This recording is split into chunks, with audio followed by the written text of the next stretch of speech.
tey mooy première daje biñ def ak yow daan nañ ko def at bu jot di fi ñëw tey la yàlla dogal ñu jëkk ñëw fii fekk la fi ñu rafetlu ko sant la lu jëkk bu jiitu jotante naa ak Ousmane waxtaan ak moom ci lu ñu bëggoon ci wàllu visa ñu gis taxawaay bi nga ci def mu gaaw lool rafet lool ñu sant la ci bu baax a baax en premier di la wax ñu ngi ànd ak délégation COSCAS diaspora kon délégation COSCAS diaspora la ñu ànd ak suñu kilifa sëñ Moustapha Sy Al Amin muy suñu kilifa di responsable moralu COSCAS ñu ànd ak moom lii ñu fi tax di ñëw dajale boo xam ne dañ koy def at bu jot diaspora bi yëpp di fi daje ñii di jógee Suède ñii di jógee Norvège tey président bu Norvège mu ngi ak ñun ñii di jógee Espagne ñi jóge Italie am délégation buy ñëw ànd ak marabu jóge Sénégal ñun ñëpp ñoo koy daje di ko def fii mu nekk suñu rencontre nekk suñu congrès bu ñu fiy def marabu di ko présider chaque année tey yàlla dogal ñu ñëw fekk la fi ñu présenter la délégation boobu tey nga recevoir di la sant bu baax ci recevoir bi ndax suñu kilifa sëñ Abdou Aziz Al Amin day wax ne radiyallahu taala anhu nit kenn du ko xeebal ñettam mu ne nit bu ko xeebal soxlaam bu ko xeebal kilifaam bu ko xeebal bésam te li ñu dajale ñett yooyu yépp daf ci wuyu si suñu kilifaa ngi toog nga recevoiral ñu ko ñu sant la ci gërëm la ci tatagal bi nga ko tatagal ndax amuñu ku dul moom lañ am moom lañu suñu kilifa sëñ Abdou Aziz Al Amin booleel mu des ak ñun di liggéey la way juróom doon taxaw di ko def yépp tey moom moo taxawee di ko def la way juróom doon def rek tey moom moo taxawee di ko def ñu topp ci mission boobu ak moom la dox si waat fii moo tax ñu ngi lay sant ci accueillir bi nga ko accueillir di la ci gërëm bu baax a baax li indi lii nag suñu bés la bés boo xam dañ koy def at bu jot ñu la ciy invité yónnee nañ la invitation bi nga yëg ko yëg bés bi tax nga accepter invitation bi ñëw recevoir suñu kilifa yooyu yëpp ñu ngi la ciy sant bu baax a baax di ñaan yàlla na yàlla dëgëral la fi te yàlla sàmm la fi yàlla aar la fi lépp loo fi njortoon ci réussite yàlla defal la lu ko ëpp. Excellence ambassadeur ñu ngi lay wax salaamun min allahi aleykum wa rahmatuhu wa barakaatu ñu ngi lay nuyu di la ziar di nuyu itam sa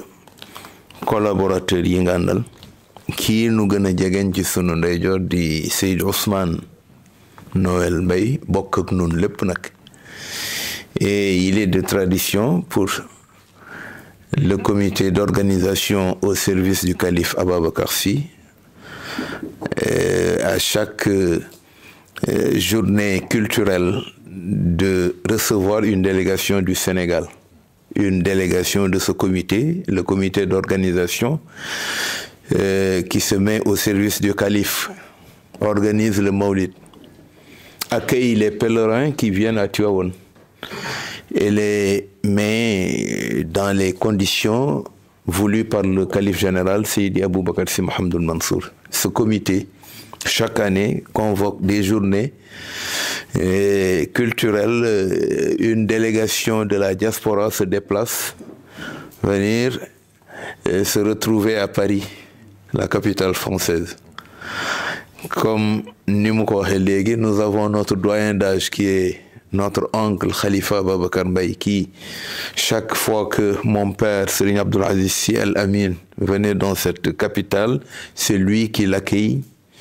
et vraiment qui le met dans d'excellentes conditions pour que son séjour soit des meilleurs. Khalifa est toujours là avec sa famille, ses enfants, et nous suit, nous accueille, nous conseille par rapport à tout ce qu'on fait. Nous avons aussi le président Demba Diagne qui coordonne les activités de ce COSCAS, ce comité de la diaspora. Demba Abdoul Aziz, on le surnomme. Il avait demandé à mon feu père Abdoul Aziz de prendre son nom pour le mettre à côté du sien, Demba Abdoul Aziz. Et Khalifa Ababacar Cissé, docteur, qui fait partie de la coordination et qui aide bien dans son domaine de compétences. Il est un docteur qui s'est implanté à Paris, mais qui coordonne beaucoup pour ce comité. Nous avons Dr Yankouba, délégué par le COSCAS national du Sénégal. Yankouba, c'est un pharmacien qui coordonne l'activité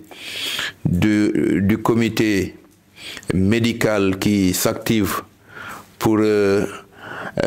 Mawlid, et en général c'est quelqu'un qui travaille beaucoup et qui aide le COSCAS dans ce qu'il fait, les programmes de consultation gratuite qu'il mène au Sénégal, de Gaïa et dans toutes les villes du Sénégal, c'est eux qui le coordonnent. Nous avons monsieur Nyeng qui vient de Norvège et monsieur Nour qui est un Sénégamien. Comme je peux me permettre. Un Sénégamien qui vient chaque année assister le Mawlid et être à nos côtés en tant qu'organisateur. Il me revient de rappeler cette histoire que j'ai eue avec lui. Un Mawlid qu'on organisait ensemble, il était venu avec sa tenue. L'habitude du COSCAS, c'est de mettre des tenues vertes. Le vert étant la tenue officielle du comité. Et il vient avec sa tenue et entre dans la salle de la réception. On attendait la délégation gouvernementale, il vient avec sa tenue, alors que dans la salle, il est interdit que les tenues vertes s'y entrent. Et je ne le connaissais pas. Il m'a dit, moi je fais partie du COSCAS de la diaspora. Et je lui dis, d'accord, tu es dans ton environnement, mais l'organisation nous impose à ce que les hommes de tenue vert n'entrent pas dans cette salle, seuls les hommes de tenue blanche. Parce que le comité d'organisation a choisi, ceux qui accueillent doivent porter la tenue blanche. Et c'est ça c'était la première fois qu'on se rencontre. Et il avait accepté. Et finalement, tout le long du Mawlid, il laissait les autres calfeutrer dans leur hébergement, le centre d'hébergement que le président Macky Sall avait fait pour le compte de la communauté. Et toute la durée du Mawlid, il était avec nous, travailler et retourner là où il venait. Et nous avons Ahmed et les autres. Comme le président l'a dit, nous avons Doudou Ken Nombay qui pratiquement s'occupe des chansons et tout ce qui est logistique mystique, pratiquement. Il se charge avec M. Hassan. Hassan est mon jeune frère. Et on est dans la même organisation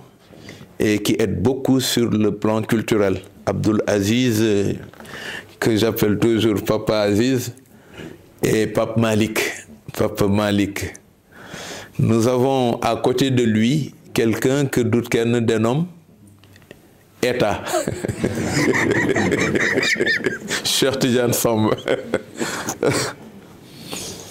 Et excellence, dañoo ñëw rek pour wan la ni lii tradition la bu ñuy jël ñaari sunu ñëwee ci réew mi comité bii nu bokkal ci Sénégal dañuy organiser ay journées culturelles dédiées à Cheikhul Khalifa nga xamante ni moom mooy sunu maam mooy tamit ki nga xamante ni tey mooy premier calife d'El Hadj Malick waaye bu ñëwee ci ndigal sous l'égide du calife général Seydi Aboubacar Sy dañuy ñëw àndandoo déplacé wu avec toute la diaspora. Il y a Baba Sek qui vient de l'Italie. Il y a d'autres gens qui doivent rejoindre aujourd'hui même ou demain pour assister à la cérémonie. Il y en a qui viennent de l'Espagne. Et tous ces gens vont se regrouper à Paris pour discuter du comité, de l'avenir, de ce que le comité a mis en place en tant que programme d'action. Et à chaque fois, ñoom ñu ñaan xalifa bi ñaan sunuy mag yi ñuy liggéeyal pour ñu ñëw assister ko. Boobaak léegi mu bokk itam ci mbaax saa yu nuy ñëw ambassade du Sénégal bi nekk fii ci France duñu ko bàyyee dafay ñëw ànd ak nun jàppale nu faciliter même pour l'obtention des visas la délégation. Xanaa j'en profite pour un plaidoyer encore bu may def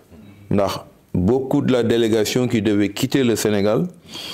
dañ leen retenir parce que joxuñu leen visa. Wax dëgg yàlla duñu ko sax jàmbat lool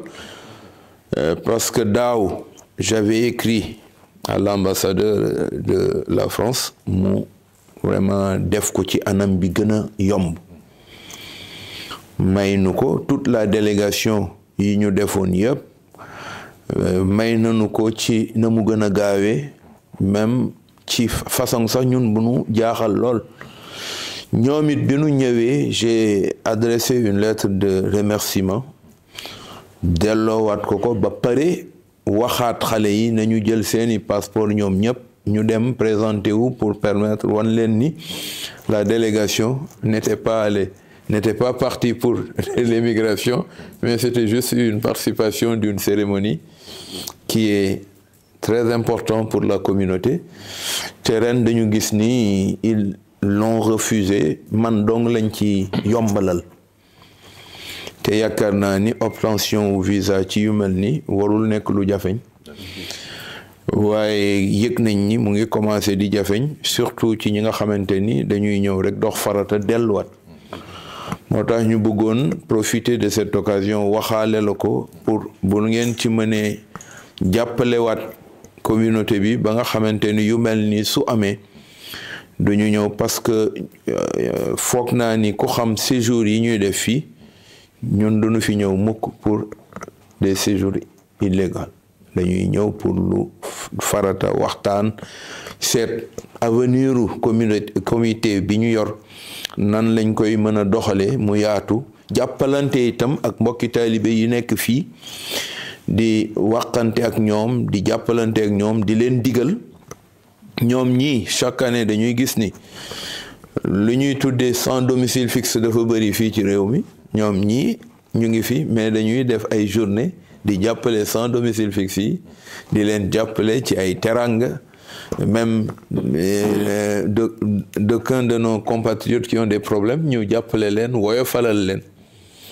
ba gis nañu wax dëgg yàlla liggéey yu am solo ñu di ko defante ak ñoom di togg ay togg di leen ko yóbbul en période de Ramadan ak sax lu dul Ramadan sedd ku ne xam na ni les restos du cœur donte la mu ngi yaatu ci France waaye ñoom it bokk nañ ci ñi nga xamante ni ñu ngi jàppalante ak ñoom et je pense que loolu Ousmane mi mën na ko seede et surtout nag l'édification d'une zawiya que la communauté d'ici s'apprête à faire ñoom it ñu ngi ci biir di jàppalante ak ñoom ak yeneen yoo xamante ni ñu ngi koy dox bu ñuy ñëw di gàmmu si Tivaouane ñoom ñii dañuy dajale lu bari ci ay jumtukaay yii di ko jàppale nit ñi. Il nous est arrivé en plein été tàngoor wu metti ñu di ci organiser ce mawlud de cette année ñoom ñii ñoo ñëw indi ay ventilo yoo xamante ni personnel la distribuer ko ci effigie wu Koskas ak yeneen yoo xamante ni comité bi da koy jàppale da koy dimbali ko ci biir liggéeyu organisation bi xalifa bi bëgg pour le mawlid kon ñooñu wax dëgg yàlla su fekkee ni danañ dox lu mel noonu bu ñu sañoon bu ñu amee lu ñuy war a doxal jàppalante ci ak ñoom ñu am ci ndimbal li war pour que ñu mën a yombal sunu dugg si ci délégation yi fii ñëw te délégation bu fi ñëw doo fi toog voilà ce séjour a jeex nga delluwaat loolu ñu ngi koy assurer xëy na am na ñoo xamante ni loolu dana leen gaar moo indi sax difficulté yi ñuy am ñoo xamante ni dañuy ñëw profiter d'un instant war a def seen séjour delluwaat ñu daal di yokk te mooy jàdd ñun loolu duñu ko def mukk et dañu bëgg di ormal loi yi ñu fekk fii di ormal li autorité bi teg ci ay teguwaay te tegu ci yoon wa nga xamante ni mooy tax turu Sénégal gën a siggi kilifa yi nga xamante ni tàmmalee ko ci son excellence le président Bassirou Diomaye le premier ministre Ousmane Sonko et tout le gouvernement moom la ñu teg muy li dox ci diggante lien yi boole Sénégal ak la communauté internationale te France bokk ci biir ñooñu kon dañuy wax rek ni la ñu ngi am mbégte lool ci turu délégation bi ñëw wan la ni accueil bi ñu fi fekk il m'a été conseillé par un de vos prédécesseurs le docteur Doudou Diop ma ñëw fii sur une invitation du Quai d'Orsay bu ma ñëwee te ñu wax ko benn forum bu jeunesse tijane de Malikite doon dof fii ci Paris mu woo ma ci hôtel bi ma nekk mu ni ma ah sëriñ bi yow day dégg nañ la fi waaye xamuñu looy dox ma ni ko li may dox jàmm dong la mun ma waaw waaye dafa jaadu ñu mel ni yéen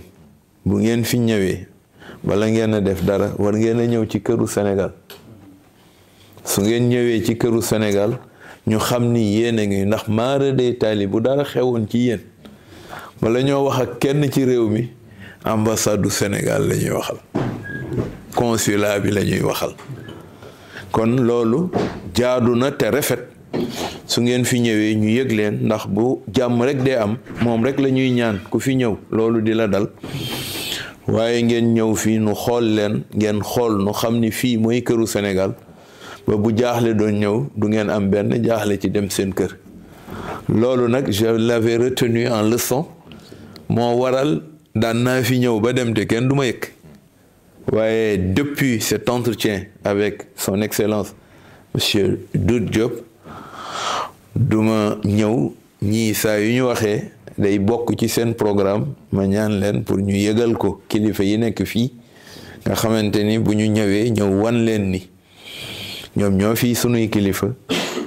ndax li ñu doon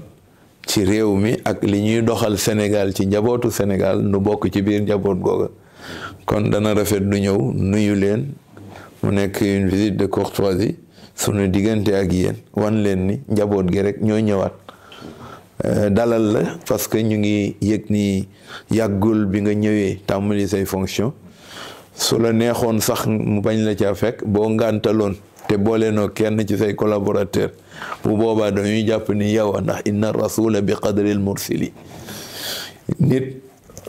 bu dee kilifa ku mu yebal dayo kilifa googa lay yor kon soo nu boole woon ak ñoom wax dëgg yàlla du yàq dara dañuy ñëw wax ak ñoom ci li nu tax a jóg bég lool ci ubbil gi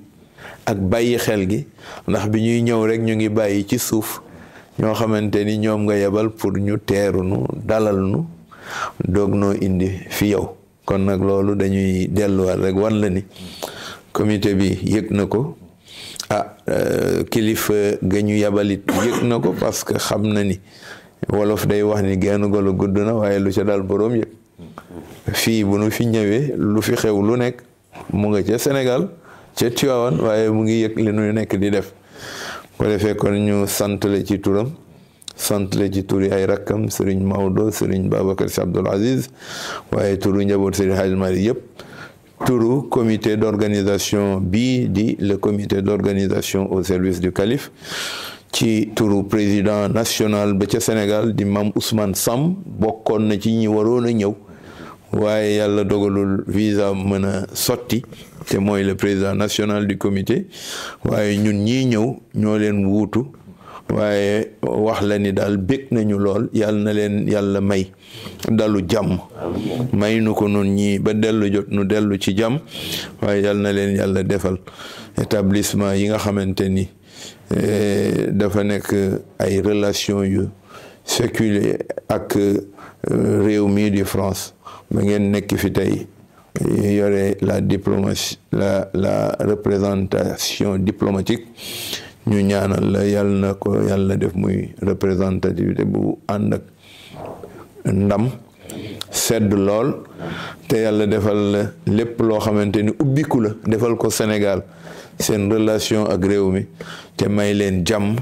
defal ko collaborateurs yi lay jàppale defal ko toute la communauté sénégalaise defal ko sunu réew ma ñu bàyyi ci gannaaw muy Sénégal te ñaan yàlla na yàlla xeeb dolli wasalaamaaleykum wa rahmatullahi taala wa barakatu. asalaamaaleykum wa rahmatullah taala wa barakatu. sëriñ bi si ñoo ngi lay nuyu bu baax a baax. di la sargal di la jox sa wàccuwaay. yow ak délégation bi nga àndal. di am mbégte dalal leen fii nga xam ni seen kër la. fii wax dëgg yàlla miin nga ko. soxla woo ñu la fii dalal. ma lay xamal ni rafetlu naa tànk yi lool. ndax man li ma gëm mooy man maa war a ñëw seet si kilifa diine yi. wallahi dafa ma nekkoon avant fii dama ko daan def. yàlla bindee la woyofaay boo xam ne bii nga di deet bàyyil man ma ñëw nuyoo si te lii du guléet ndax nekkoon naa fi ay jamono dellu si waat fi lii du première fois ma koy gis. dafa nekk ci famille bi. dafa nekk ci yéen. muy lu ñuy rafetlu bu baax a baax. di ñaan sunu boroom tànk yi nga dox si fii sunu boroom barkel ko. yombalal lépp li tax ngeen ñëw fi. bu objectif yi ngeen am lépp sotti bala ngeen fiy jóge ci ni ngeen ko bëggee. di la xamalaat tam ni ñoo ngi seen wet ci li ngeen fi wut si luñ ci mën a def fuñ ci mën a taxaw pour que séjour bi nekk séjour bu neex séjour boo xam ne bii ni ngeen ko bëggee woon noonu la amee. kontaan doon trop wax dëgg yàlla kontaan naa itam ci xamee bi ndax ñoo ngi soog a gisee. waaw jël naa kóllëre aussi takk ko sama diggante ak yow. incha allah bëgg naa muy dox. yàlla di nu wane la waat fii at mu nekk ñi nga àndal délégation bi bu nu yokkuwul bu bañ a wàññeeku. kenn bañ a wàññeeku. ñuy àndandoo di gisee di waxtaan ay ati at ci kanam. waaw maa ngi jël nuyoo tam teg sa loxo pour nga jottali nu ko xalif bi. incha allah yàlla ko sunu borom bàyyi fii ba ci kanam a kanam. wéral ay cëram. amiin di àndandoo ak yéen ci programme bi ndax Coskas ku ko xamul itam dégg nga ko. wax dëgg yàlla taxawaayam ci gàmmu gi taxawaayam ci Sénégal ndax taxawaayam romb na Sénégal wax nga ko léegi. man nag personnellement dafa am lu ma boole Coskas ndax ka fa nekkoon di Ousmane Fall. may Ousmane Fall. moom la maam Ousmane wuutu ci présidence bi. voilà le Cheikh Abdoul Aziz a voulu rajeunir. le Coskas. wallahi c'était au temps de El Hadj Ousmane Fall. macha allah moom la wuutu maam Ousmane. kooku nag si Ndar ñoo dend benn kër. wax nga dëgg. man ak ay doomam ñooy ànd. xalifa. ki ma ci maaseel El Hadj Omar Fall la tudd xam naa war ngeen ko xam. Cheikh Omar. Cheikh Omar. ñoo jàngandoo primaire ba terminal. mosuñu tàggoo. donc kër googu ndekki naa fa añ naa fa reer naa fa fanaan naa fa wallaahi wallaahi waaw wallaahi daanaka fa laa bokk waaw mënuma dem Ndar te lu mu xat-xat àgguma foofu billaahi wallaahi góor gi demam bi bettunu loolu quoi wax dëgg yàlla man fekk na ma bitim réew waaw macha allah di ku baax ku am diine ñun xiirtal nu ci diine di nu yee fajar di nu gëtën pour ñuy julli waaw boo daan ñëw xam nga affaire xale des fois nga kaas mais boo màggee tuuti nga xam ni dara dul diine waaw wallaahi nit ku baax donc bu ma déggee Koskas doon ko gis ci télé bi sama xel day dem ci moom waaw yaakaar naa Ousmane mi sax waxuma ko tey laa ko wax kooku moom nii lañu waaw te musuñu tàggoo donc xam naa dama koy wax rek wante daanaka fas ngeen ko ba pare ñu dolli ka ñaan ndax sama moroom papa la moom génn naa dina man sama papa ngi dund ba léegi waaw nit ku baax yal na leen gën a gunge yal na leen seen waajur gën a gunge amiin képp kuy amiin ñu fasaale ko ci ñaani incha allah bu loolu weesoo sëriñ bi lu jëm ci wàllu visa yi daan ci gën a góorgóorlu bu baax a baax def ci lu nu mën amaana du sax jafe ndax tànk yi ngeen di dox dafa bokk tànk yu bokk ci diplomatie bi ndax sunu diggante ñaari dëkk yi dépassé na relation ay gouvernement relation bi dafa àgg ci diine àgg ci wàllu caada àgg ci wàllu tàggat yaram fépp foo laal rek relation bi dafay law yéen nag diine bi yéenay doon li nga xam ne yéenay jëmmal Sénégal tax Sénégal gën a taaru tax jikko yi gën a baax tax li ñuy kañee Sénégal yéen a koy tabax donc wallahi jarul nga sax ngeen di laaj wante ku am xel tuuti war na xam ni dañ leen war a jàppale te bu ma juumul ambassade su France bi nekk Sénégal moom moo ñëw ci yéen demu leen ci moom donc moom xam na yéen seen njëriñ ci relation bi ndax dafa am ñu leen yaakaar dafa am ñu leen jiital donc yéenay Sénégal donc lu war a yombal seen tànk seen dem ak seen dikk ñun koy doxee ci étudiants yi ñuy ñëw sàkku ci xam-xam dellu noonu lañ koy doxee ci yéen ñi nga xam da ngeen di ñëw waxtaan ak diaspora bi fi nekk ñaax leen ji ci ñoom jikko yu baax ba tax Sénégal turam gën a taaru daan ci dox lu nu mën waaw te xam naa ni tam soxna si bëgg na loolu ndax wax na ma ko waaw moom bëgg na loolu am na nag consul bu bees bu fa ñëw yaakaar naa ci weer wi la jël fonction waaw